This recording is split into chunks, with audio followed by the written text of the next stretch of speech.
Snapdragon ist ein cloud-basiertes BIM-Werkzeug für die kooperative Planung von Gebäuden. Es bietet mehr Anwenderzusammenarbeit in Echtzeit und generiert Feedback zu Baukosten und Klimauntersuchungen, um den Anwender zu helfen, fundierte Planungsentscheidungen zu treffen. Die Funktionen von Snapdragon, einschließlich intelligenter Automatisierung, parametrischem Konfigurieren und intelligenten Räumen, machen die Konstruktion und den Entwurfsprozess schneller und effizienter. Anwender können in Echtzeit zusammenarbeiten, auf Daten aus der realen Welt zugreifen und automatisiert Dokumentationen zu ihrem BIM-Projekt erstellen. Snapdragon bietet auch eine umfangreiche Möbelbibliothek und 3D-Rendering.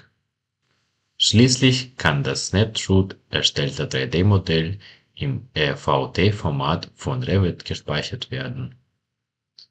In Ares Commander können Sie nicht nur RVD, sondern auch EFC-Dateien importieren und sogar verschiedene BIM-Modelle kombinieren. Nach dem Import eines Projekts, das mit Snapdragon erstellt wurde, können Sie mit Ares Commander 2D-Zeichnungen Ihres Projekts generieren. Pläne, Schnitte und Ansichten können manuell oder automatisiert vom BIM-Modell erstellt werden.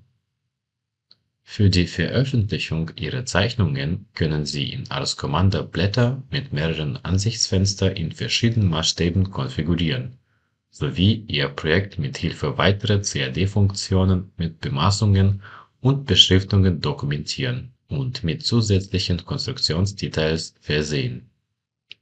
Durch die Nutzung der Automatisierungsfunktionen von Ares Commander zum Erstellen der Zeichnungen sparen Anwender wertvolle Zeit.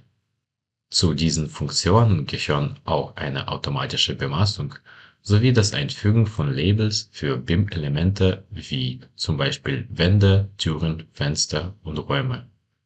Mit Ares Commander erstellte BIM-Zeichnungen werden als DWG gespeichert, behalten aber ihre Assoziativität zu dem BIM-Modell, was sie intelligenter macht. Wenn das Modell geändert wird, zum Beispiel Snapdragon, kann der Anwender das geänderte Projekt in Ares Commander neu laden und die Geometrien aller Zeichnungen aktualisieren. Dabei bleiben die CAD-Elemente erhalten, die zuvor in Ares Commander hinzugefügt wurden. Um mehr über CAD für BIM-Funktionen in Ares Commander zu erfahren, besuchen Sie bitte www.grebet.com/bim.